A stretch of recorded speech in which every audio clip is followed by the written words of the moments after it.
have uh, other therapists who are helping our veterans, and one that is helping female veterans with PTSD and other ravages of war is Dr. Darlene Williams. She's a psychologist in the Tampa Bay area, and she is helping with horses. Good morning, Dr. Williams. Good morning, gentlemen. Hi, how are you doing? Doing great. Wishing everybody a happy new year. Yes, Good. and our veterans are coming back with such difficulties from being in war, and you specialize in the female veteran, and you have Equusolutions using horses to help them. Tell us a little bit about that, Doctor. Yes, indeed. Well, what we have with the females is a rather unusual phenomenon because this is the first time in history that we've had such large numbers of females participating in our military conflicts. And what we're seeing with respect to their injuries and damages is more from their colleagues and their peers than from combat trauma. So we have to approach their needs in a totally different manner, which means we've had to come up with and utilize new technology rather rapidly to accommodate the returning troops.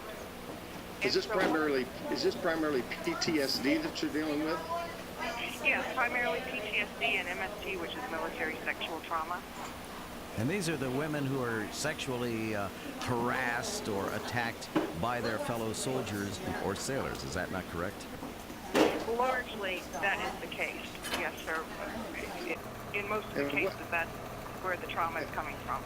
And what percentage, do we have a percentage of how many women are being dealing with this issue? I happen to be with my son-in-law, who is now a chaplain in the Army, tells me that he has to deal with these kind of issues constantly. Well, of course, we know that the numbers reported are usually quite a deal less than actually what's happening, but what we have had reported is approximately 54% of the women report sexual harassment. Heavens. Good night, that's unbelievable. It really is, and 25% actually report abuse. How do you help these women utilizing horses, Doctor? Well, how this works is a lot of these people who have suffered from PTSD, men and women, not just women, Right. their biggest issue is a lack of connection with self, others, and the environment. So the first thing that is addressed when we get them out there in nature and with the horses is they start to get a connection with the horses, which promotes connection to self. And since we do this free group once a month with the military women, it extends to the group of other veterans that are there attending. They start to connect with the other veterans, and then we see it generalizing to their environment at home, to their work environment, to other relationships that they're involved in. So it really starts with that, but we also see physiological benefits with the people that participate just by being in the electromagnetic field of the horse. Anybody that's worked with horses is well aware of how that impacts mood, stress levels, blood pressure, etc. So are you saying just, Roger and I were talking about this off the air the other day, just being in the presence of an animal like that has a very positive impact. Now, what about those people who are afraid of horses? Well, we actually do get a number of those because it's not a requirement that you have any experience at all working with horses to participate in our program, because it's all groundwork and it's all relational based. So people who have fear or apprehension with horses, we just take it a little slower with them, because that also reflects fears and apprehensions with relationships with other people in their world. So it's very important for them to be able to confront those fears and overcome them so that they can be more effective in managing their symptoms in their life. So for someone like that, we might start really slow with just observational learning, where they watch the herd dynamics, or they watch a particular horse that they might be working with later and see how it interacts with other members of the group or with other horses or with us. And we just take their lead and follow their pacing, and when they're ready, we ease them into more interactive exercises with the horses.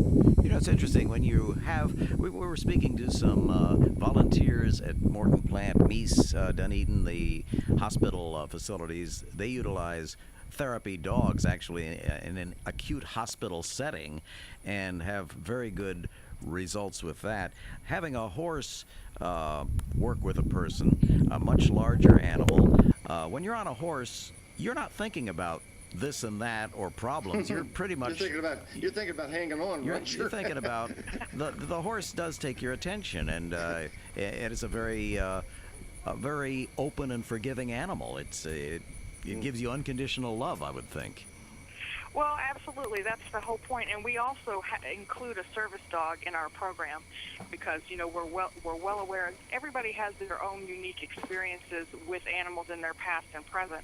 And we've incorporated a service dog recently, which actually helps the people who might be a little uncomfortable with horses.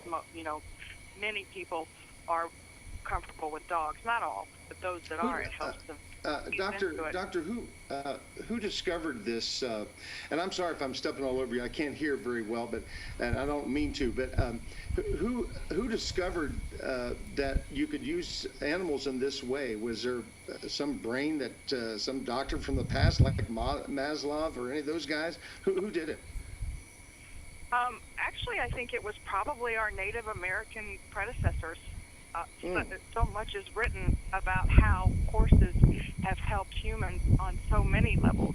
And even people that are really spiritually oriented, there are a lot of books written from that perspective as well. There is just something so powerful. As you mentioned before, these animals are so majestic and huge that when you're working with them, they do take your full attention.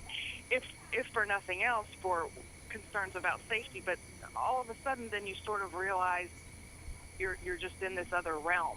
And I had a female veteran describe it most beautifully last week, how she said, and she had never been around horses and she was a little timid.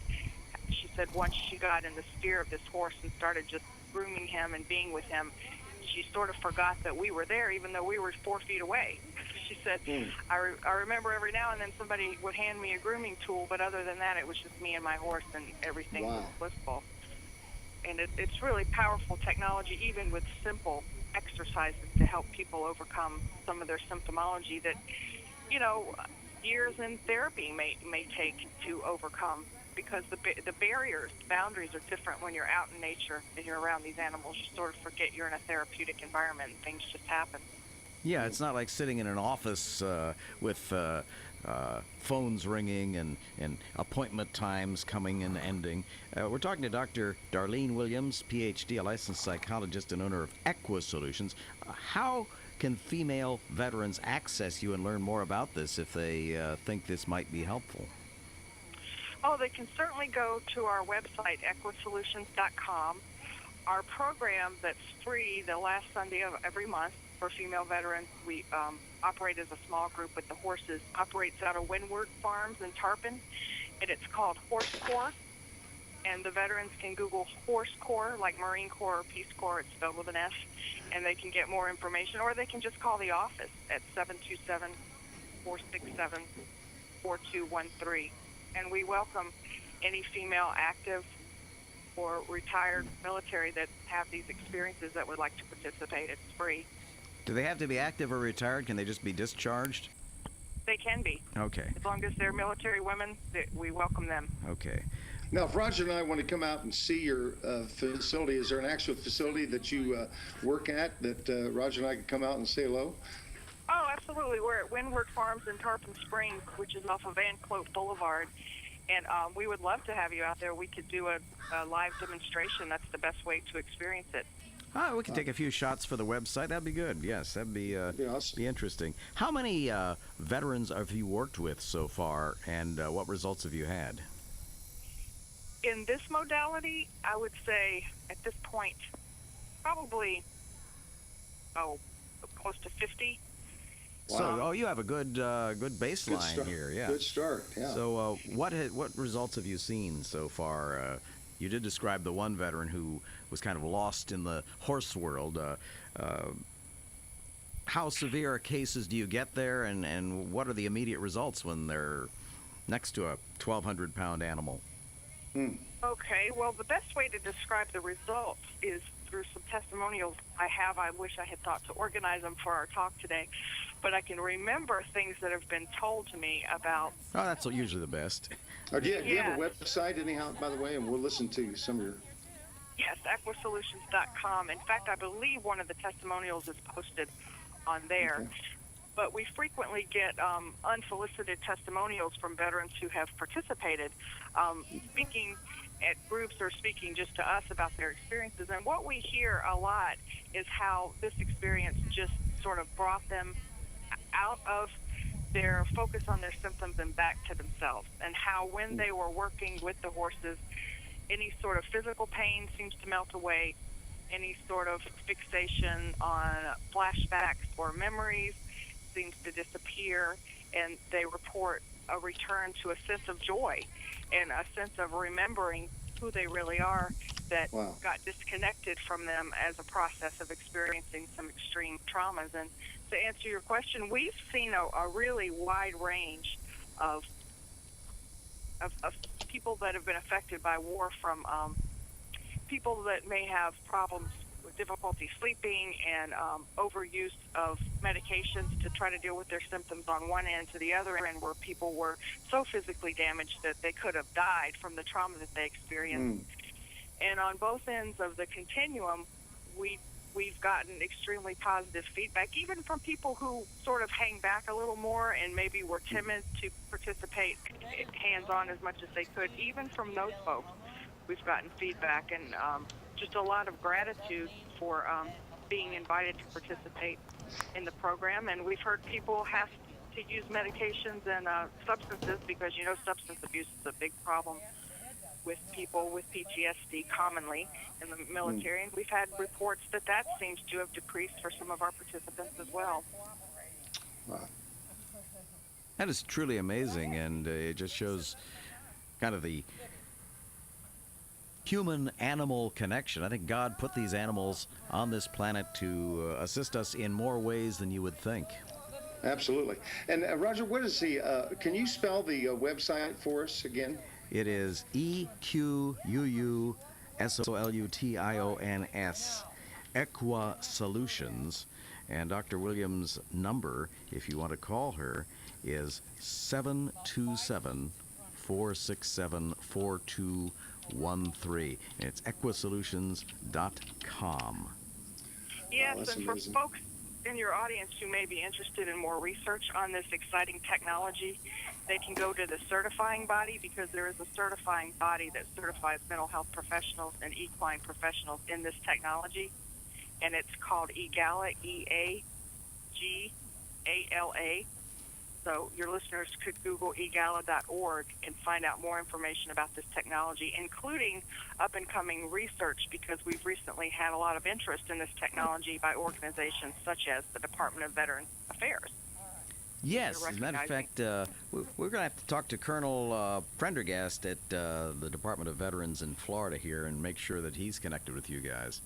Because oh, absolutely. Because one of the more exciting things with research that's going on is through HeartMath Institute, which they study all sorts of different technologies and how cardiac health is affected. And they found that there's actual heart rate variability shifts in humans when they work with horses. And in fact, since horses are generally in this state of calm most of the time, at least the ones that we've studied in domestic settings, they only get revved up if there's some sort of threat, but they quickly return to a baseline calm. The research has found through HeartMath Institute is that when people are around horses, that their own heart rate variability shifts, because the horse's heart is about 5 times the size of ours. So it sort of dictates then what happens with ours. So again, just being in presence, things like blood pressure, heart rate can shift just by being in the presence of these animals. Well, Doctor, it's been great to have you on. And Roger, we're out of time, unfortunately. This is fascinating stuff. I did go to that egula.org. I don't know if that's exactly the one, but there's a lot of information on here. And thank you so much, Doctor, for coming on and sharing this wonderful experience with us. Roger, go ahead. Well, that's our show for today. That was Dr. Darlene Williams. If you want more information, you can just give her a call, 727-467-4213. And that is our program for today. You're listening to The John Myers Show.